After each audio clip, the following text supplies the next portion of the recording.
Welcome to another episode of the Stadium Journey podcast. Thanks for joining us tonight. Remember, you can find all of our 2,500 stadium reviews, news items, and other feature stories on our website, stadiumjourney.com. And connect with us on all our social media channels at Stadium Journey. Like, comment, and share everywhere. You can find the audio version of this Stadium Journey podcast by searching HIAC Talk Radio Network on whatever podcast app you use, or find us on Spotify. Video simulcast can be found on Stadium Journey's YouTube page, and our classic back catalog can still be found at vocnation.com. And some of you may know this because you're there right now. We record live every other Tuesday night at 8 Eastern at twitch.tv/DanLaw83. Give me 1 second now. Indulge me. Let me introduce our starting lineup. Dave Cotney's not with us here tonight, but you can find him online at ProFan9. Mark Viquez can be found at Ballpark Hunter. Dan Colachico, the above-average comedian, is here. You can follow him at DanLaw83. And I'm Paul Baker. You can follow me at PuckmanRI. And I hope everyone has eaten before the show, because tonight we are joined by Ely and Corey Wagner from Number 6 with Cheese. Guys, thanks for joining us tonight. What's up, guys? Absolutely. Thanks for having us. This is awesome. We're super excited.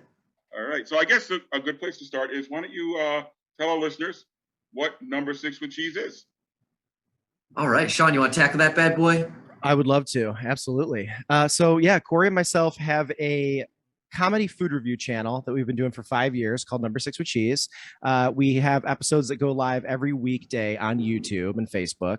And it kind of started as reviewing fast food and, you know, the whole kind of niche online of like food reviews being a thing and there being an audience there.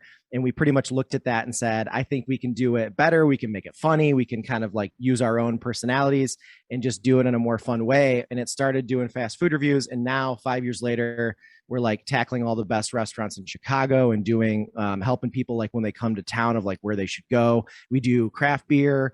We do seltzer reviews. We do hot sauces. We have our own hot sauces now. So it kind of like this ridiculous, dumb idea spawned into this ridiculous 5-day-a-week full comedy food brand. So we just today filmed a bunch of videos. So we're full stomachs and everything like that. Mm-hmm. But yeah, so that's kind of that's the Number 6 with Cheese shtick. Nice. Yeah, I happened to watch a bunch of episodes today. You know, I was doing my homework for the show, and you guys were doing, what are just Little Caesars? I saw Papa John's. We love Little Caesars. Every time we have Little Caesars, we're happy. Yeah. What was the chicken place? I can't think of it. But anyway, yeah, it's good stuff. I really enjoyed watching the shows. Now, I'm a food snob. I'm going to let you know. Perfect. So I'm not awesome. going to share. Yeah. Not gonna be able to share your love of, Papa John's pizza or anything. But, it's a good starting point. So let's see. You guys are based out of Chicago. Let's start talking Chicago food, huh? So I know Dan wants to crap all over it, not literally. Wants to crap all over it. No. Chicago pizza versus, what is the best kind of pizza? Let's say, and I'm going to tell you all, you're all wrong. Oh, definitely not Chicago pizza. Chicago pizza, in our opinion, is not great. It's trash. I mean, it's thick. There's a time and a place for it, and it's maybe once in your life, and then be done with it. My favorite, and I think Sean will agree with me here, my absolute favorite style of pizza is Detroit style pizza. Is the truth. Yes. 100%. It's getting its recognition now, because 2-3 years ago nobody knew what the heck that was. I know. Now you go to Austin, Texas, and somebody's making it out of a food truck. Yeah. So good.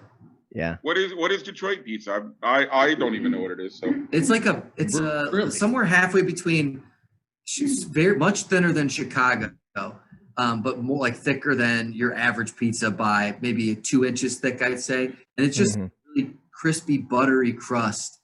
Sean, you probably explain a little bit better than me. Buddies is the home. Yeah. So it's almost more like, first of all, the crazy thing about it is like, it's almost like a focaccia is like more like the consistency of like very like soft and crispy, but then the, everything the sauce goes on last, and it's like red stripe pizza. So they just like kind of ladle it on. So it's got this like weird thing where it's kind of doing complete opposite of what everybody else does, like food wise, like the way pizza is made.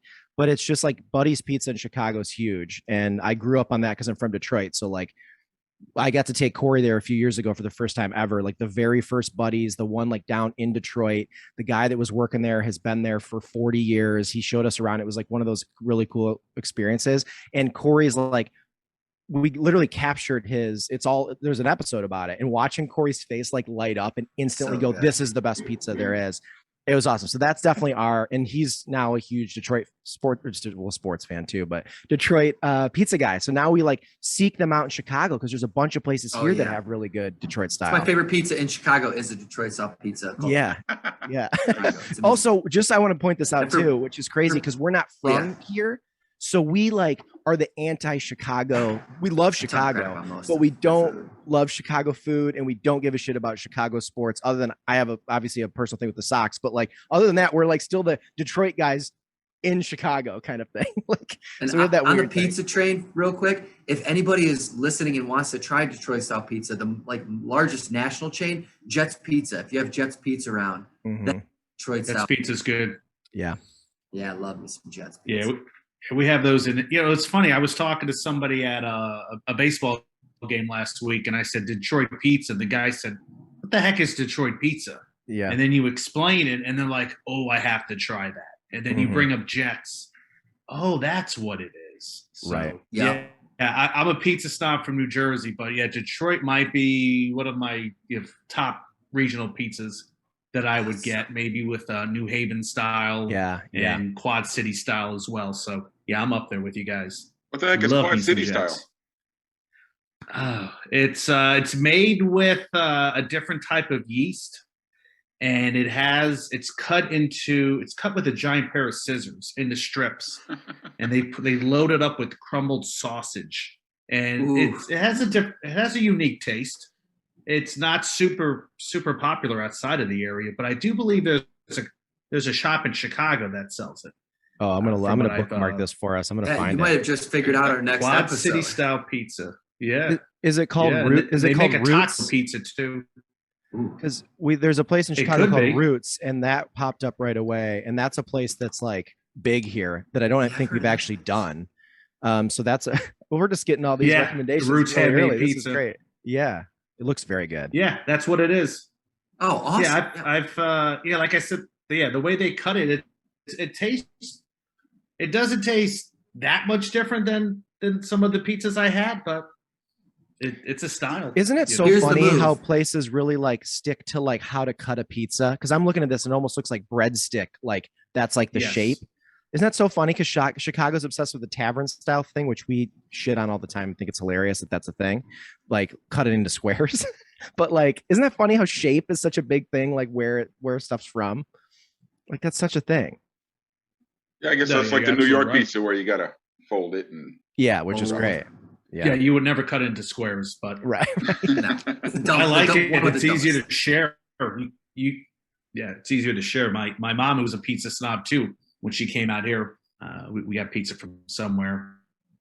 She loved it. My wife, who is from Chicago, only eats Beggar's Pizza. Oh wow! And they cut it into squares. Yeah, she loves it. It's like it's not bad. It's not bad. So, Greg, I'm going to ask this because I don't know what this means. Greg asked, this is probably sarcastic. Is Quad Cities pizza better than Quad Cities math? I don't know what that means. Quad Cities math? Math. Oh, I thought you said meth. No, math. Well, I don't. Oh, math. Top-notch math. Some of the best math in the country. I was going to say, if you guys know. I've been all over, sampled all of it. If you know where the meth is, that's good too. Yeah. Oh, there are 5 cities in the Quad Cities. Oh, great. Oh, that's funny. Shows how much we know about geography. None of us could capture that joke. I didn't either. One time it was called the Tri-Cities, then one of the towns became big and they called it Quad Cities. On the topic. I'm going to better produce Greg's questions next time.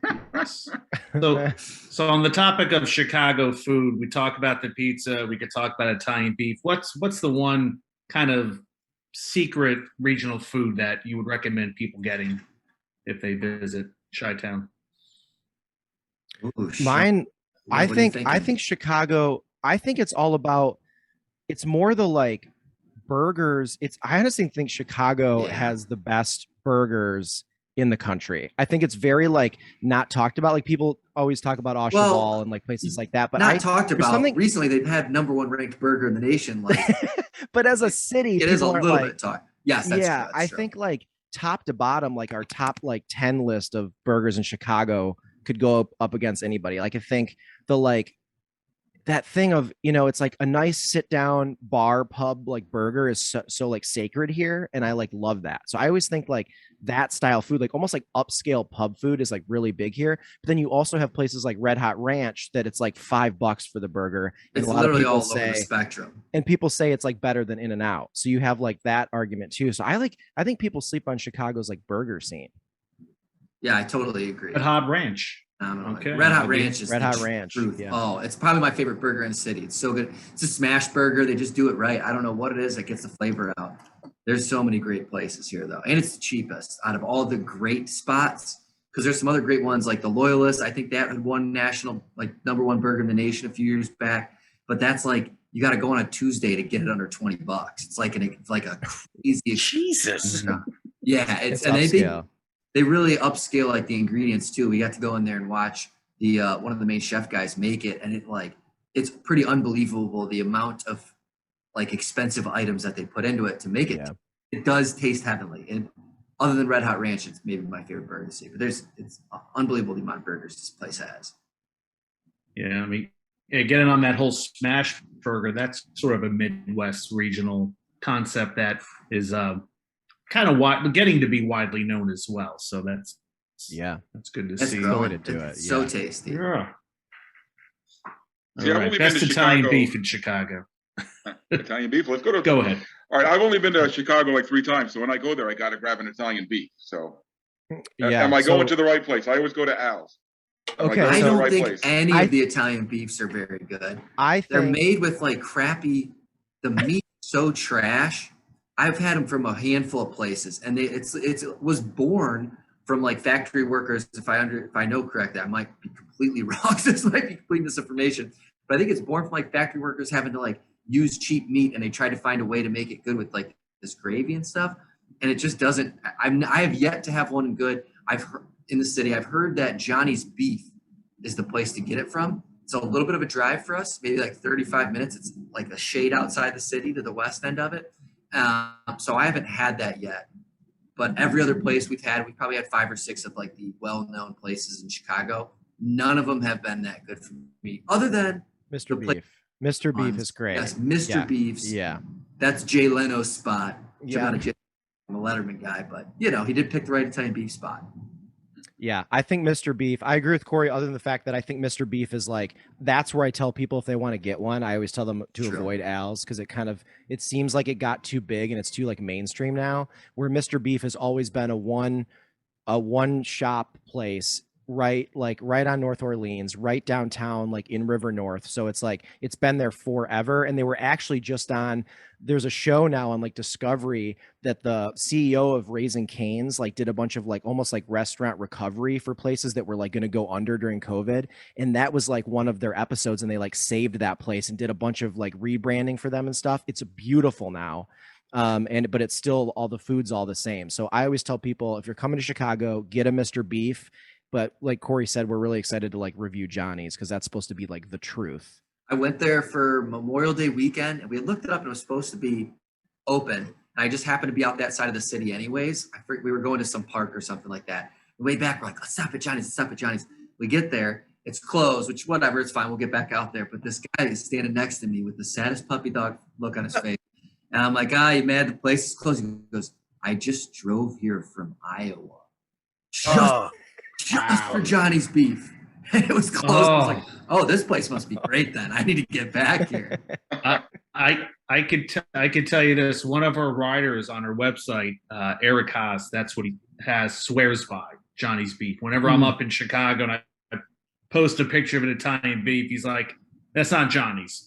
So it has its fans, just like some of those great hot dog spots. Everybody has their favorites as well. So one day I'll get to Johnny's as well. So I'll let everybody know. Oh, wow. So you brought up hot dogs. Food. It's if you don't live, go for it. Segue to hot dogs, Now, what's with a Chicago hot dog? There's like it's like all the leftovers in the kitchen were thrown onto this hot dog. There you go. We make fun of that too. Thank you. It's the worst. It's too much. in Chicago for so long. First off, a slice of a tomato, it's one of the dumbest decisions I've ever heard in my life. That is the right response to that. Yes. Thank you. It's not, I don't understand it. I don't get it. Now we're a little bit biased. Sean is from Detroit. I'm from just a little bit south of Detroit in Toledo, which actually has its own style of dog too, very similar to Detroit's. People who love MASH because Tony Pacos, love it. Yes, it's fantastic. Rudy's, right? And Rudy's is my spot because I grew up in the same neighborhood as the original Rudy's. That's the big battle in Toledo, and they're both chili dogs, both the Toledo style and Detroit style. And I think that is infinitely better than Chicago style. Throwing a dumbass tomato on there. I mean, he's not wrong. Like, right. there's a place here called Lola's Coney Island, and it's run by a native Detroiter, and he does like authentic Detroit style conies. But what's great about it is it also fills the quota for if you want to go there with someone who wants a Chicago dog. He's got those too, and he does them great. But he's also got New York style like dogs with like the sauerkraut and like the like Dijon mustard and stuff, which I don't really know obviously a lot about that side of stuff, but like the range is way better. So that's like the spot where I always tell people to go if they want like to try a bunch of different types of hot dogs, but a really good Detroit and a good Chicago is Lola's. That's a fantastic move. I'm a big Wiener Circle guy though. I do like that. You guys familiar with Wiener Circle? I've been to Wiener Circle. Yeah. I love that. I was disappointed. I wanted to get yelled at like they do at the cheesesteak places in Philly. I didn't see that. And they were when nice did you go? You must not have gone at night. It was maybe 9:00 at night. I don't think too many drunks were out there yet. But my wife and I wanted to see a show. We didn't get one. It's fun. And well, they actually have a great burger. Great food. Yeah, the Merck's cheddar. I don't know if you got any of that Merck's cheddar on any of your food, but it's. Oh yeah, we got the burgers and the tasty. hot dogs. We definitely try that out. Yeah, no, exactly. But yeah, I was a little bit upset. No, I think somebody yelled at some teenagers who showed up and were screaming. That was the extent of our excitement there. The 1 a.m. Saturday night after a Cubs game spillover is like the best people watching you'll ever see in your life. Like it truly you're is. absolutely right. It lived up to what I thought it was going to be. Like my first time was like actually moved to Chicago like 8 years ago, and a buddy took me there at like whatever it was, midnight. They did the chocolate shake thing for $20 if you don't know what to get a chocolate shake, and it was all like I experienced all of it in one 10-minute time period. And I was like, oh, this place is wild. It can get nuts. You got more bang for your buck that night. Me and my wife kind of randomly befriended the originator of Wiener Circle. We're like super good friends with him. He's a super, super awesome guy. And we got the whole backstory on how him and his business partner used to be the only two people working there. So one worked days, one worked nights. And he was on the night shift. And that started out of pure, actual, real frustration and hatred for drunk people. Just mad working at night, and just started yelling at some guy. And everyone in line just thought it was hilarious. And it became a shtick. And then everybody started coming there. And then when he would hire people, he'd tell them, yeah, just give them some crap at night. It's kind of what we do. And so it's kind of this funny backstory. It was born from actual hate of drunk people. Mm-hmm. To be fair about getting yelled at in Philly, everybody's already yelling at each other. Yeah, that works out well. True. No, like I remember gyms, you had to order it a certain way, or they would yell at you or give you this look. And I brought a girl that I was dating at the time, and I said, hey, be careful, they may yell at you. She was all nervous. The guy was so sweet to her, very pleasant. Yeah. Hi, honey, what can I get you? Now, she was really cute, so maybe that had something to do with it. Yeah, you're not as cute. Yeah, that does help. No, she was a good looking girl. Don't know what she's doing these days. But I was gonna say that was from a different time. different era, different time. But I would have. You got anything to say, Paul? Because I was going to say. Go ahead. I was just going to make a wise ass remark. Go ahead. I'm going to send this. I'm going to send this to your wife. That was my remark. It feels like every episode I talk about an ex, and every episode, yes. My wife listened. If my wife listened to this, I probably would have stopped. So maybe she should listen to it. Those girls of the past, they're all married with kids. I love my wife many years ago. All right. So I want to talk to Sean about his time with I do love my wife, even though she's mad at me about not telling her about some plans this weekend. So she's not here right now. We're just digging that hole. Yeah, that's right. Digging that hole. Believe me, guys, I dig my own hole with my wife. She's me. It's not that hard. That's how she's like, I let you go on a baseball trip by yourself for 9 days. You can't. Okay, so anyway, so Sean, I'm not editing any of this, so please stop. All right, so just Sean, so you guys know, Mark comes to this for. I'm a psychiatrist, so Mark comes to this for free therapy sometimes. Oh yeah, you gotta start charging him. It sounds like. Yeah. Well. All right. Well, it's free therapy. It's not covered under my insurance. But anyway, so Sean, if we could get to your experience with the Chicago White Sox, you said you used to work for them and you worked on the food culture there. I think the White Sox have some of the best food in baseball. Oh my God. I tell people this that have never been to the game, and they're like, "Nah, I don't like the ballparks." But what was your experience with them? How long did that last? Yeah, so I did on screen and then behind the camera, like editing as well for 3 seasons, and it was amazing. I mean, I'm a Detroit Tigers guy, so it was a little weird at the beginning to have somebody from your conference, and I grew up hating the White Sox, so it was like very weird, but everyone was so nice and like loved my whole thing, so it was like weird to be so welcomed. But I did a lot of like, you know how they have like Sox Fest every year before the season starts, and like all teams have that stuff. So I was kind of the on-camera like correspondent for all that stuff. So I got to like go around with like Jose Abreu and like do like segments with Frank Thomas and like stuff like that. And it was just the coolest job ever. And then during the season, they kind of like created a web series for me. And then another on-camera producer named Melissa, and she, we just got to do like a lot of food culture stuff and like talk to people that were tailgating like before the games. So I always tell Corey this too, like, and I think Corey kind of agreed, was I love Wrigley and everything. It's so great for the culture of baseball, but I grew up like parking lot tailgating in downtown Detroit. So going down to Sox 35th for me wasn't like, oh, I'm going down to the south side. It's like, it felt like me going to the Tigers games. It was like people getting hammered in parking lots and like scalping tickets, and like everyone was throwing bags. Throwing back. It was just people are passing each other drinks. Like the security's lax because nothing really bad was ever happening. Everyone's just kind of in it together. So that felt like home for me. Like, I know I don't look like the dude that hangs out at Sox 35th, but like, I'm telling you right now, I've never felt more like home and comfortable with that organization when they let me do that stuff. It was so cool. And then to your point, the food, and I still call it the cell. I'll never call it guaranteed rate. I still call it the cell. Neither. You're not alone. I couldn't. It's like a legitimate. They have all the best beer, every craft beer you can imagine from Chicago. All the food. Craft Cave is an amazing place. Right. Authentic Cuban sandwiches behind Section 162. Go see Paula. Say hi.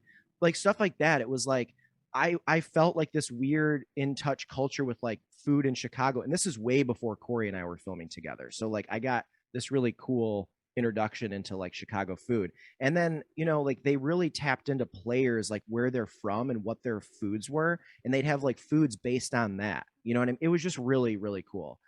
So like, honestly, the times in my life being able to do that, it was a blast. I got to benefit from it a little bit because he got paid a little bit in what they call Sox bucks. Yeah. Comiskey cash. Comiskey cash. I've had that. Yeah. They gave me Comiskey cash one time. I think they gave me $20 just to spend on food, which I think included just maybe 2 beers plus an extra $1 or 2. But yeah, hey, I know what you mean. Love the Comiskey cash. It's nice. He had a bunch of left over from working there and was like, "Hey, you want to go to a game with me? I got enough of this Comiskey cash for us to feast and drink for the whole." I'm like, "Yeah, let's go." I forgot we got to do that. Yeah, that was so fun, and it was all in single dollars. So I had just like a wad of like $190 in Comiskey cash, and they're like, "What happened? Why did you get all that?" I was like, "I like helped with some video stuff." It's like, okay. But that place is great. When Sean talks about the beer, I think there's 120 varieties in the Craft Cave alone of just tall boys, where you grab and go. And the Craft Cave is on right behind the visitors bullpen, and it's a full service bar. A little bit kind of hidden from the rest of the ballpark. You have to sort of search for it if you're there for the first time. Well, maybe not as bad as it used to be. just such a weird little spot. But I mean, the beer there, you just be knocked out if you're a craft beer person. And that is definitely the place to go. And then of course the Revolution Brewery up in the left field portion. You walk up the stairs, and that's a whole nother experience as well with their own menu. So, people mock the White Sox a lot, and I get it if you were there 25 years ago, but you're right. The tailgating is amazing. It's so great. You pull up, you pay $20 to park, and you get there a couple hours before, and you have one heck of a time with fans who are passionate about the club. And right now they're happy because they're winning. Yeah, they are. Some guy named Dave said, and the White Sox are currently way better than the Cubs. Probably the next few seasons at the very least. And I just want to be clear that the only time I've ever mocked the White Sox is that horrible throwback that they wear. Oh, you don't like the throwback? Oh, no, I'm sorry. Which one? The beach blanket one? Bingo? The one from is it the 70s or 80s with the big rectangle, the blue rectangle? Yeah, the 82 with the red to 86. Oh, I'm sorry. I'm sorry. 83 jerseys. I mean, it's just you and Chris Sale, get out of here. It's just to be fair. I'm a Phillies fan. I'm a Phillies fan, so I'm already at a disadvantage. Yeah. See, they wouldn't even dunk on me. They're like, "Yeah." I'm not a big fan of that jersey either. Yeah, I'm not a fan of that jersey either. But I mean, if you grew up watching the Sox, I can see people liking it. I'm more of a fan from some of their 60s and 70s. I like the baby blue jerseys they wore in the early 70s with Dick Allen. Yeah. And I wish they would bring some of those looks back. I mean, they have such a eclectic collection of jerseys from their history, but I know they've worn these current ones for 30 years. So God bless you guys. I know it's just like an alternate, but I really liked the cursive Chicago alternate. Yeah. With the white writing and the black back, just to get into jerseys for a second. I just thought, I guess because it was different. I still have baseball cards. I'm like, I really like that jersey. I don't know what it is. I just like that one. My favorite is the black pinstripe that just says South Side instead of Chicago. That's a good one. And it's like the hat says Shy instead of having a Sox logo. Like those are so cool. Is that from this season? Is that brand new? Because I love that. Yeah, those are the MLBs. I think they're called the City Editions. That was I think it was City from this season. Yeah, and six clubs released them. Tim Anderson just looking like a badass. Yeah, because Wrigley, I think the Cubs have one that are pretty much Wrigleyville. Yeah, all around being trash people in Chicago. Good. I don't really like the color scheme. It's a tough time to be a Cubs fan. White Sox. Yeah, I'm sorry. Yeah, they look like pinstripe gangsters? Did they win a World Series in the last decade? I feel so terrible. It's so bad for them. Yeah, man. I tell you what. Oh boy. Go ahead, Paul. All right, I'm guys, a Mets fan. My team. Okay, go ahead. All right. So since we're on the topic of baseball and this is Stadium Journey, what's your go-to food when you're at a game? Oh, man. So if it's just like a general game, well, I'll tell you this. If I'm at the Cubs, what's the name of that hot dog spot? The famous Chicago Hot Dogs. Hot Dogs is this amazing, unbelievable, like gourmet hot dogs. He's retired, but every now and again, he'll serve them at the Cubs stadium. And they have amazing foie gras hot dog. Anything that he puts out, I'm like, yep, I'll give it a try, because he does some random stuff on there, and he just makes absolutely amazing, unbelievable hot dogs. But if it's just random, any stadium I know I can get it at, I'm going with nachos. I just love nacho cheese, and I love tortilla chips. That's going to be my any stadium I walk into type of move. Now, Corey, we talking plain nachos or pile on as many different things as you throw the whole kitchen sink in there? It depends on how much nacho cheese they're giving me with it. Not if it's a small amount of nacho cheese, pile it on. But if they're giving me a good chunk of nacho cheese, I'll take just the cheese. I love me some nasty, gross processed cheese. It's the best. Yeah, it's the best, dude. Out of a can. Yeah. No, it comes in a bag, please. Or a bag, yeah. With the spout. I worked in stadium concessions for 12 years. Nacho cheese comes in a bag. There we go. And you got to put two of them in the warmer. You got to put one on top with a big piece of metal in the middle to squish it down, because you need to warm up the second one when the first one runs out. It's got to be ready. We're learning already. We are learning too much about cheese that I don't want to know. It's like watching hot dogs get made. Turns it Yeah, off. I'm like, no, thank you.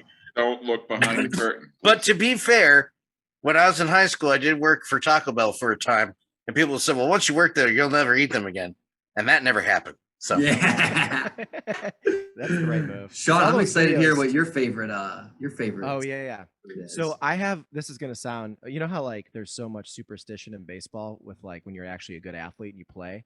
I actually have like I do the same run of show of how I approach a game, of like how I drink and how I eat. And this is going to sound super insane. But when I go, I always have the beer beforehand or whatever, depends how early I am at the game. But I'm a 16-ounce beer every 2 innings. So first, third, fifth, seventh, and then I get another last call. And then I eat in the right before the 7th inning stretch. I go before everybody gets up, and I always get 2 hot dogs. So I'm a traditional like because Sox has grilled onions, so I go grilled onions and raw onions on 2 dogs, and I sometimes will do a sausage and then a regular hot dog. But I traditionally like care more about the drinking, and I don't want to overeat at the game because I normally want to keep going out afterwards. So I like approach it in a very like, let me get these hot dogs. I mean, they taste great, but I'm also, it's like to soak up the booze for the rest of the day. But if I'm going to like the cell and I want to like show people a good time and eat all day, that Cubano that I was telling you guys about, that Paula sells, there's only one cart. It's this little tiny, I think it's called like Comet Cuban, something like that's really small. One person operates it, and they make seriously some of the best Cuban sandwiches that you'll find. So that's when I'm feeling a little crazy, I'll get that. Great moves. Yeah, I can attest to that. I know exactly where that is. It's I want to say down the third baseline. I think so. Yeah, it's amazing. Nothing like a good Cuban sandwich. That's some tasty So food good. right there. that's hard to find where I live. I have some buddies from Tampa Bay, and they're like, this is on a Cuban. So Yeah, I've had some real Cubans, and I can attest to that. We can't really find that out here, but probably in Chicago. Yeah, it's a food paradise up there On a couple. with the different international foods and regional foods that just all kind of merge into that city. it's incredible. So It's like we're just so spoiled here. you know, I have a lot of friends who move to Chicago, and every time they come to Indianapolis, it's like, yeah, I got season tickets to the Bears. I'm 2 stops away from Wrigleyville. You know, I went to the bars are open till 3 or 4. Is that true? They're open to 3 to 4? Till 5. Yeah. Really? To 5. Okay, I even didn't better. know that. Wow. I Wow, mean, like so- traditionally, like if you're a late bar, you're probably 4, but there's a handful that are 5 a.m. Like Yaxie's by Wrigley, that's a 5 a.m. bar. 5 Yeah, a.m. it's insane. And obviously things are different now with COVID, but like when things go back, oh yeah, it's it'll be Yeah. back to 4 and 5 a.m. again. Nice. And I guess one thing I like to know, the Chicago craft scene, definitely do not sleep on. What are some of your recommendations? Oh, anything by Pipeworks. Pipeworks, Yeah. okay. Love. Pipeworks is probably my favorite. Yeah, I think Pipeworks is my number 1. Half Acre is my number Half 2. Acre, yep. I probably drank I know Half Acre. 35,000 Daisy Cutters in my life. Yeah, so good. And then like, you know how like when you go to the certain bars and like there's always like just the beer that every bar will have. I know it's like everywhere now, but I still don't get sick of an Anti-Hero from Revolution. And I know it's becoming Okay. like a bigger brewery, but like that is still always one where if I want some hops. Like I love Rev. They're always coming out with new stuff. They literally have like a new IPA like every week. It's insane. I don't know how they do it. And that's an amazing brewery to go visit if you're in Chicago and want to like go to a brewery. There's the tap room, which the tap room's okay, I guess, but the actual brewery for Revolutionary Brewery is so cool. It's awesome, and it's right by some really great food too. So Yeah. get a double in there. Go get some honey butter fried chicken and drink as much as you can. Yeah. Dude, Avondale is a great neighborhood. But yeah. So we were just talking about ballpark hot dogs. We got into this giant discussion / argument the other day. Ketchup, hot dogs. Yes. I just no? want to clarify. It wasn't a discussion. It was, in fact, an argument. Continue. Man, I don't know. I love mustard on a hot dog. That's definitely my move. But sometimes I want to put ketchup on a hot dog just because I'm one of those guys who likes to piss people off sometimes. You know, and that's This is basically where I You don't get like that. pickles, correct? You always fling your pickles off your sandwiches, correct? Yeah, I'm like fairly. I Corey? do pickle if it's like for the right food, like a Cuban sandwich. I feel like they're putting pickles on it, that I'm trusting them. But if it's just like a random hamburger joint that's got some crappy pickles, I'm usually tossing. Yeah. What movie was that? Billy Madison. yeah, that's right. Where they're sliding down. Sliding down the window. I love that name where Norm's like, or was it Norm who said it? He was like, how come you're not pounding me tonight? like he's like, why is there something wrong? Why you're not pounding me tonight? I don't know. My dad yelled at me. Like that whole dialogue is so great. But yeah, that's a good pickle scene. What do you do, Sean? You put. Okay, so I feel like Corey and I have talked about this before. I'm not one of those people that's going to tell you what freaking condiment you can use on your, like, I understand Chicago, that's like their thing, and it's like fun that there's a tradition, but I feel like the ketchup on a hot dog thing is like the same argument of like people that love deep dish and go to like Giordano's and are like, oh, it's the best slice. Like, I don't care enough. Like, I personally don't like ketchup on hot dogs. I think that like that's weird.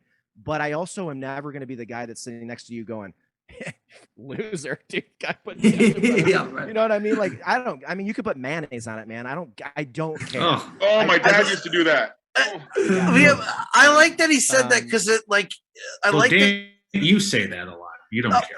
I don't care. I think ketchup is that in that way is disgusting. However, if it's not touching my hot dog, people always share that meme over and over to this day about how pineapple on a pizza pisses off Italian people. We don't give a shit. As long as it's not touching our pizza, you can put dead cats on it if you like. If that's what floats your boat, just keep it away from me.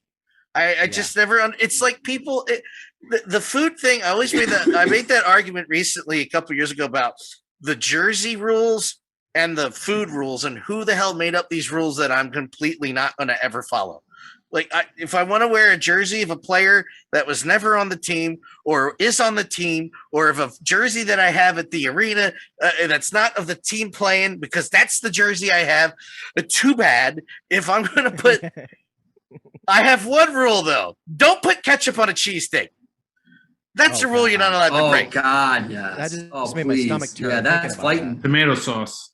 No, nothing. Oh, no. Mark? Lehigh Valley. They do this. Lehigh Valley. Lehigh Valley's wrong. They just Allentown. You know what? You know what? Lehigh Valley's wrong. They just hired Jason Smith and Riley Anderson to the coaching staff, which is just as wrong as ketchup on a cheesesteak. You don't do that. Anyway, sorry. Mini rant. I agree. No, I'm with you there. But no, it doesn't matter really. You know, we could, in all seriousness, having the discussion as a joke, like, you shouldn't do this. But man, if it makes you happy, ruining your pizza with pineapple, That's right. have a ball. You know, I guess I have to look at it that way. I also eat like a 9-year-old, so I try to not get involved in food conversations. So As someone who has gone to a restaurant with Dan, I can confirm. Yes. Thank you. Thank you. Hey, you want some chicken fingers? I sure do. You and my son get along fabulous. Yeah, great, good. Oh man. Nice. Oh, okay. I'm curious about your hot sauce, guys. You make your own hot sauce? I love hot sauce. Unfortunately, I'm getting older and now it doesn't love me so much. Oh, we got the perfect one for you. We got a very mild one. No, I don't like mild hot sauce. It's mild. I know you don't like it, but I think it's the only one that your body can accept. I think. No, I got to be careful too. Listen, old man, he's telling you something. Listen, that sounded like Paul was like at the doctor and Corey was the doctor. He goes, listen, I'm sure you don't like it, but I'm trying to get you here, okay? Oh, I do have a doctor's appointment coming up. I'm sure I'm going to hear some kind of version of that speech. Oh man, yeah, we hit the jackpot with the guy that we partnered with. Is just unbelievable. His name's Chef Iron Mike. He's got his own line of hot sauces. We started reviewing hot sauces once a week on our show. And so we had gone through hundreds of hot sauces. And we had a handful that we just blew everyone else out of the water. Chef Iron Mike's was one of them. And Sean actually had the idea of like, we should do our own hot sauce. He started emailing people and got a hold of Chef Iron Mike. And he's a genius. He had watched a bunch of our videos.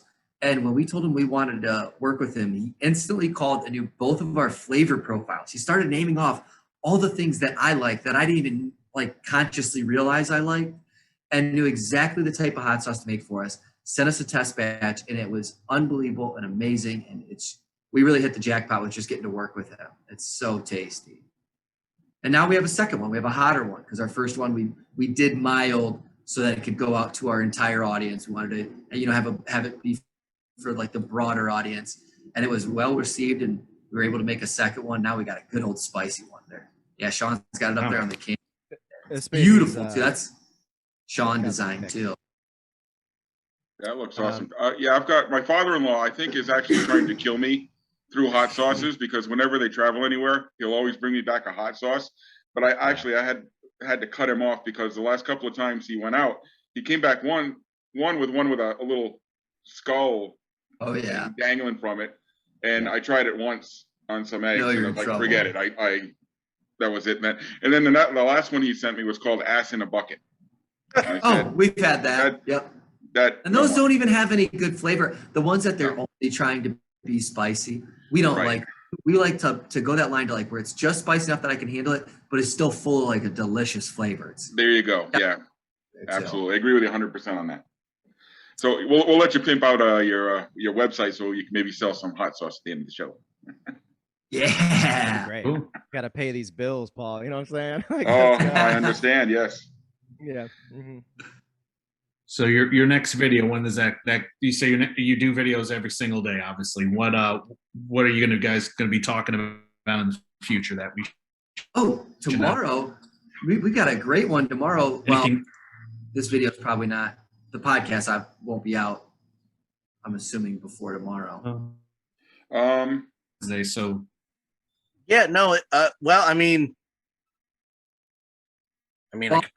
be out tomorrow. Go ahead. Go ahead. Speaking of hot sauce, we just teamed up with this guy in the suburbs. He has a YouTube show called The Hot Dang Show, and he's like a hot sauce guy. He tries a bunch of them. And we collaborated with him at this place called Fry the Coop. It's a chicken sandwich place, and they do really, really spicy, like Nashville hots and stuff like that. And that was really good and delicious. And he's got an awesome channel. He's got like over 100,000 subscribers. He's out there killing it. He's one of those guys though that is like not even human. Like he ate like 66 of the Pocky One Chip challenges in one sitting. Unbelievable. And he'll like literally drink boiling water. Like he's one of those guys that he just doesn't have something in his mainframe was uploaded in a different way, and he can just do that. And so we got to we did more tame stuff with him, but he literally had like the insanity sandwich at Fry the Coop, and he spoiler, he didn't think it was very hot. Jesus. He literally was sweating and it was burning his eyes, but his mouth was fine. He was like, literally sweating just like demon blood into my eyes. But the sandwich is pretty mild. Like the guy, and his name's Roger Trier. He's seriously such a great dude. He's got the most gorgeous studio that he films in that's in his basement. Like his set is one of those ones you look at and you go, how is this not like being operated with like a camera crew behind him, But very excited. That one goes live tomorrow. That's probably the most fun thing that we have coming. We kind of every week just kind of I have a list of restaurants. Sean has a list of restaurants that we've written down, and we just kind of every week we'll like have a little powwow on the internet and look through and be like, what looks delicious and awesome this week? We just get to have this little fun time week by week going through and just planning out. All right, well, what's next week's schedule? What's next week's schedule? So we don't have anything too far in advance. We kind of are branching out a little bit, doing some fun things where outside of the food world, we have a second channel where we cover more Chicago related items. So we're planning some like bigger film things, just more encompassing the city of Chicago and how awesome the city of Chicago is. We'll cover events. We'll kind of just like give a blueprint for tourists to follow if they're in town. Like, hey, if you're in this neighborhood, here's some awesome things to do. So that's kind of a couple of the big things that we have kind of come working up our way up to here. Okay, I got a couple questions for you. Do your shows focus just on Chicago, or do you ever travel out to other places? I know you mentioned you did Indy one time. Yeah, we'd love to travel. Go ahead, Sean. I know. No, I was just going to say, like, we literally talk about that all the time. Like, right before the pandemic, like, literally a week before the lockdown, we went to Milwaukee and we filmed all day in Milwaukee, and we got to meet the folks at Palermo's, which they do like Screaming Sicilian. I mean, some of the biggest frozen pizzas in the game. So we got to meet them, film there, do the headquarters thing. Then we went to like all these places there.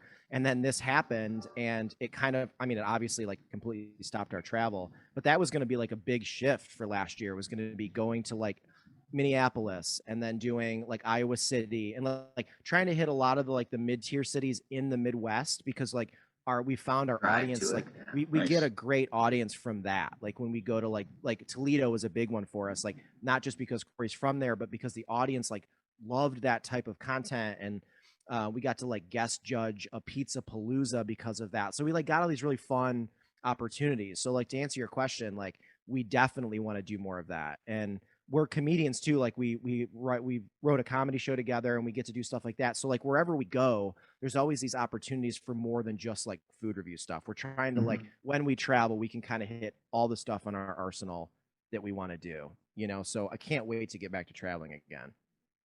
Me too. Nice. I'm psyched to hear that you hit Milwaukee. Such an underrated city for food and beer. Oh, I saw one of your reviews. You talked about spotted cows. We went to Milwaukee a few years back, and we filled up the trunk with spotted cow, brought them home. That was so many people do that. Everyone Like from in Kenosha. Yeah, anytime up there. up there from Chicago, they're always coming back with cases of it. It's so it was great. just like, how much New Glarus beer can you fit in your car? It was like, yeah, you still can't. Well, you yeah, that's like when you're right. They're just Wisconsin only, and I think if you sell it in Illinois or Minnesota bar, they'll come and fine you. Oh yeah, I remember like somebody got busted. Yeah, somebody got busted in Stillwater, Minnesota. Yeah, I'll stop at Kenosha at Woodman's Market, and I'll fill up New Glarus. They have a variety called Yokel, which I don't think you can get all the time. But when I'm up there, I'll pick some of that up. Capital and a few others. Yeah, it's just beautiful state during the summer. Beautiful place to get some beer. But yeah, I'm with you there. Courtney B in the chat just said their festival coverage is great. Courtney's the best. He's a dear friend and fan of the show. Like one of our biggest like patrons, and just like literally the nicest guy in the world. He lives in Michigan, so like he knows the whole our love of the state of Michigan in general. And he's a Michigan State guy, which I went to Michigan State, so I love him. So things like that, but he's great. And also like the festival coverage stuff is so much fun, because like when we go, like we get to like do food reviews at a thing, but then cover the whole festival and then meet all these people. We went to Beer Underglass one year at the Garfield Park Conservatory, which is like one of the most gorgeous like biodomes in Chicago. It's all this like stuff. And literally all the guys that were in the Illinois Craft Brewers Guild, we all shotgunned a Natter Days together. Like that's what they wanted to do. They're like, you guys want to shotgun a Natter Days? We're like, yeah. So like, it was like one of the coolest moments. I was like, oh man, even these like guys that know craft beer and are like aging, like just in their cellar, they probably have these like whale beers of just like, and they're like, you just want to go crush some strawberry lemonade beers in the back? We're like, oh yeah, fun. Dude. Like it's such a good crew here, man.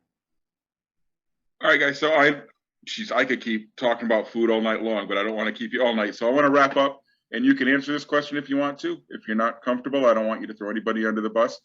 But your favorite thing that you've eaten and the worst thing that you've eaten. Oh, we'll wrap it up there.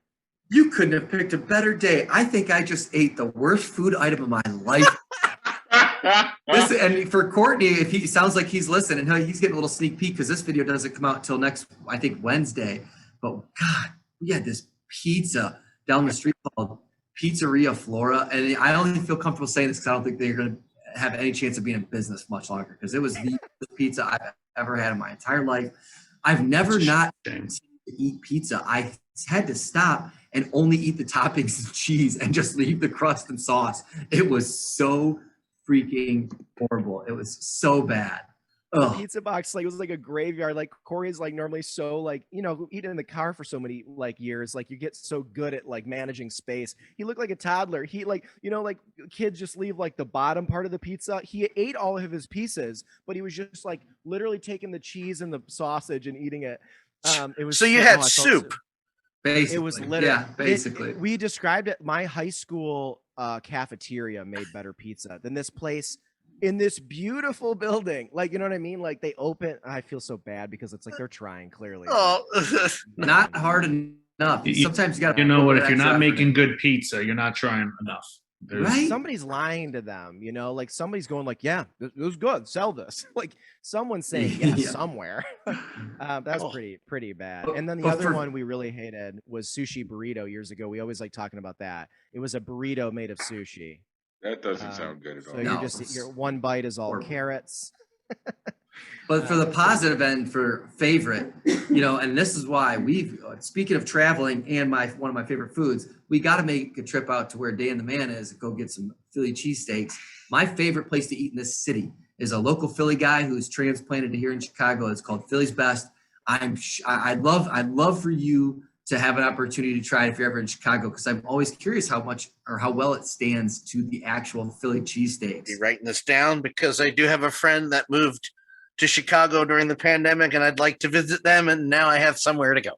Yes, Philly's Best is my number. Anytime anybody's in town asks where to go, I always say Philly's Best. I love cheesesteaks. They're one of the best foods that have been, you know, graced this planet. They're amazing, and I need to go to Philly to actually get the real deal best spots in the universe. So that's my favorite spot. Best Chicago. Done.